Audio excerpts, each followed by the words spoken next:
ওনার আসলে কোথাও যাওয়ার জায়গা নেই, ওনার আসলে বাঁচারই কোনো পথ নেই। উড়াল আদৌ দিবেন কিনা সেটা একটা দেখার বিষয় হয়েই থাকবে। কি করবেন সেটা তো সময়ের উপর, অথবা মারা পড়তে পারেন।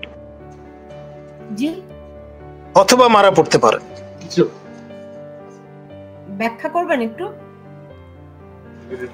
দেখুন, আপনার বাংলার ইতিহাস নানান রকমের অপঘাত পূর্ণ ইতিহাস।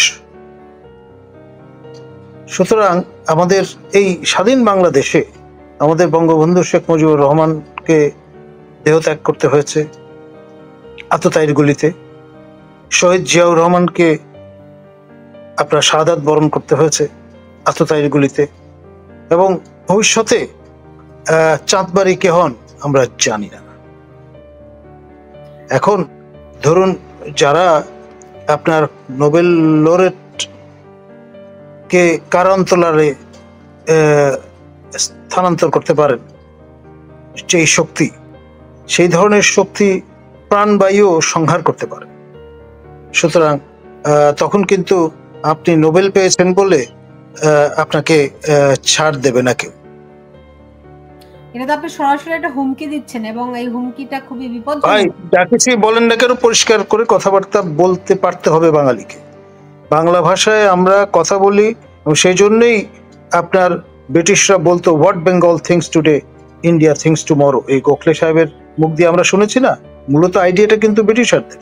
সেই জন্যই আপনার কলকাতা থেকে রাজধানী সরিয়ে নিয়ে যাওয়া হয়েছিল দিল্লিতে, দিল্লির দরবার বসানো হয়েছিল।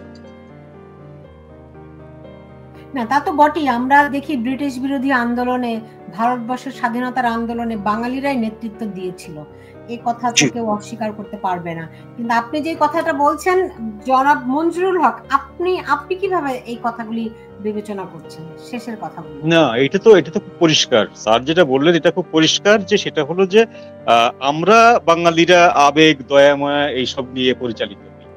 এটা আমাদের একটা হেরিডিটি, আমাদের জেনেটিক প্রভাব। কিন্তু ডিপ স্টেট সাম্রাজ্যবাদ তারা এইসব আবেগ টাবেগের ধার দেবে না, তারা বিপ্র্যাকটিক্যাল। প্র্যাকটিক্যালটা হচ্ছে যে আপনাকে আমি অ্যাসাইনমেন্ট দিয়েছি, আপনি ব্যর্থ, সুতরাং স্পিওনাজ সূত্রে বা গুপ্তচর ভিত্তিক যে ল, সেই লতে বলে যে ইউ হ্যাভ টু ডিস্ট্রয় ইট। হয় আমরা মেরে ফেলবো, নাহলে আপনি নিজেকে মেরে ফেলবেন। পৃথিবীতে বিভিন্ন দেশের গোয়েন্দারা যখন ধরা পড়ে, তখন সেই দেশটি ওই লোকের নাগরিকত্ব অস্বীকার করে, ওই দেশটি আমাদের কেউ না। তার মানেটা কি? তার মানেটা হচ্ছে তাকে মেরে ফেলো, পুড়াই দাও, টুকরো টুকরো করে ফেলো, আমাদের কিচ্ছু যায় আসে। এই শর্তেই কিন্তু তাকে চাকরি দেওয়া হয়, তাকে ট্রেনিং দেওয়া হয়, যে তুমি যখন বিদেশে গুপ্তচর ভিত্তি করতে যে ধরা পড়বা, তখন তোমাকে কিন্তু আমরা অস্বীকার করব।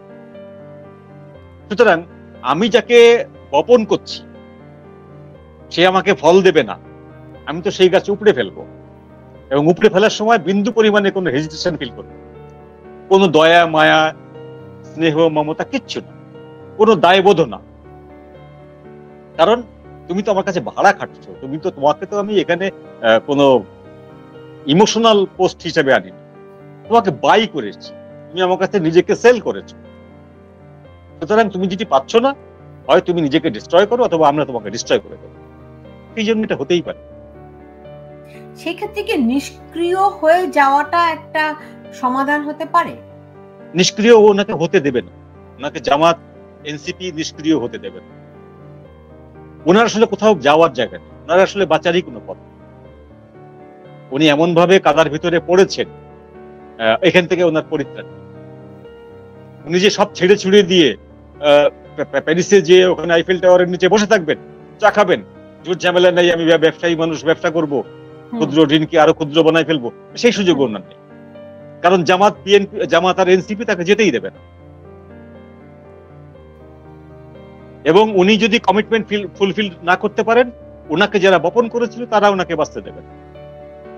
ওনার রিপ্লেসমেন্ট সঙ্গে সঙ্গে তৈরি করবে, এবং রিপ্লেসমেন্ট তৈরি হওয়ার পরে ওই ব্যক্তিটি তাদের কাছে ভ্যালুলেস, বাঁচিয়ে রাখতেও পারে, ফেলেও দিতে পারে, তুলে নিয়ে যেতে পারে, সমুদ্রের মধ্যে ফেলে দিতে পারে, লাদেনের। কিছু বলার উপায় নেই। আবার উনি যদি সবাইকে ডেকে ডুকে একটি জাতীয় সরকার গঠন করে প্রাতিষ্ঠানিক হওয়ার চিন্তা করেন, সেটিও তিনি পারবেন না ওই যে ইসলামিস্ট রেডিকালিস্ট যারা আছে তাদের কারণে। অর্থাৎ উনি ডাইনে বায়ে সামনে পেছনে কোন জায়গায় যাওয়ার মতন রাস্তা রাখেন না।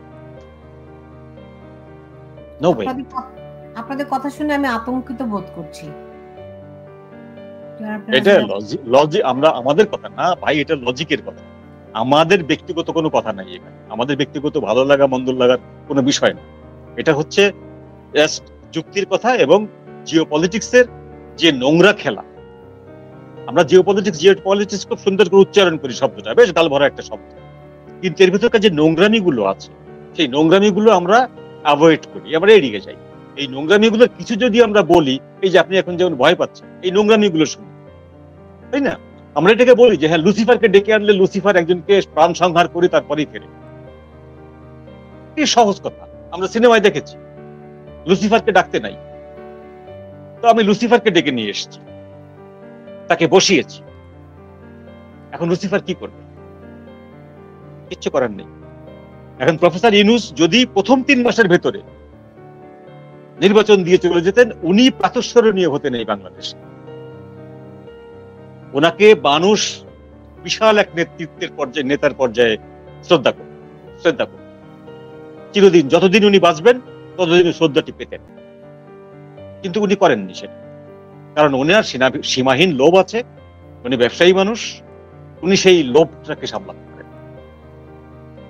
পাওয়ার একটা বিশাল জিনিস। আমি এটা না এখানে আপনাদের আমি একটা জিনিস বলি, একটু ডক্টর মোহাম্মদ ইউনূসের পক্ষ নিয়েই বলছি আমি। এখানে দুটি জিনিস, আপনারা বলছেন তার লোভের কারণে তিনি নির্বাচন 3 মাসের মধ্যে দেননি, আবার অন্যদিকে আপনারা বলছেন তার অন্য জায়গায় কমিটমেন্ট, তাকে যারা এনেছে, দুটি সাংঘর্ষিক না? না, তাকে যারা এনেছে তাদের হয়ে উনি 3 মাসের মধ্যে কাজটা করতে পারতেন। ওনার যে অ্যাসাইনমেন্ট সেটি উনি ওই যে প্রথম 3 মাসের মধ্যেই করতে পারতেন না। তার অ্যাসাইনমেন্ট ধরেন পোর্ট দেয়া, তার অ্যাসাইনমেন্ট করিডোর দেয়া, তিনি এটা 3 মাসের মধ্যে কিভাবে করে করবেন? সেইটি তো একদিনের ব্যাপার। আপনি 3 মাসের ভিতরে নির্বাচন ঘোষণা করে দিলে এবং যদি সেটা মানে ইনক্লুসিভ নির্বাচন হয়, ইভেন আপনি আওয়ামী লীগকেও নির্বাচনে ডেকে নিয়ে আসলেন, হাসিনা আসুক বা অন্য যে কেউ আসুক, আওয়ামী লীগকেও নিয়ে আসলেন, অর্থাৎ তাহলে আপনি জনগণের কোনো পক্ষের শত্রু থাকছেন না। তো আর বিএনপিকেও ডাকছেন, আওয়ামী লীগকেও ডাকছেন, জামাতকেও ডাকছেন, আপনি কারো শত্রু থাকছেন। আপনি সেই সময় পোর্ট এবং করিডোর দিয়ে দিলেন, আপনাকে কেউ কিন্তু প্রতিবাদ করতে যেত। কিন্তু এখন আপনি যখন জনপ্রিয়তার সর্বোচ্চ জায়গা থেকে সরে গেছেন, আপনি একবার তলানিতে নেমে গেছেন জনপ্রিয়তার, আপনার কথা কেউ বিশ্বাস করছে না, এখন আপনি যাই করতে যাবেন না কেন, যে শক্তিহীন দলগুলো আছে সেই শক্তিহীন দলগুলো আপনাকে প্রতিবাদ করবে। আপনার বাঁচার রাস্তা নেই এই জায়গাটায় এসে। 10 মাস আপনি অনেক টাইম নষ্ট করছেন, কিল করছেন ওই জায়গায়। এই জন্যই বলছি যে বিষয়টি শুধুমাত্র দায়িত্বপ্রাপ্ত নয়, এই বিষয়টির সাথে লোভ জড়িয়ে আছে। আমি একটা কথা বলে শেষ করি, এটি হলো প্লেখানভ লেনিনের থেকে বড় নেতা ছিলেন, কিন্তু আমরা লেনিনকেই সবচেয়ে বড় মানি, বিশাল মানি। প্লেখানভ একজন দার্শনিকের মানুষ। প্লেখানভের একটি গুরুত্বপূর্ণ কথা হচ্ছে যে হিউম্যান ক্যারেক্টার বড়ই বিচিত্র এবং পৃথিবীর সবচেয়ে জটিল কম্পিউটার হচ্ছে মানুষের ব্রেন, সবচেয়ে জটিল বস্তু, যেটা আপনি হাজার বছর গবেষণা করলেও আপনি বুঝতে পারবেন না যে এই লোকের থিঙ্কিংটা কোন দিকে পরিচালিত হচ্ছে। মনুষ্য ব্রেনের মতো এরকম জটিল কোনো কিছু। তো সেই ব্রেনের সবচেয়ে কাঙ্ক্ষিত বস্তুর নাম হচ্ছে পাওয়ার। টাকা না, পাওয়ার। মানুষের টাকা হতে পারে, বিলিয়ন ট্রিলিয়ন টাকা হতে পারে, but he have no power.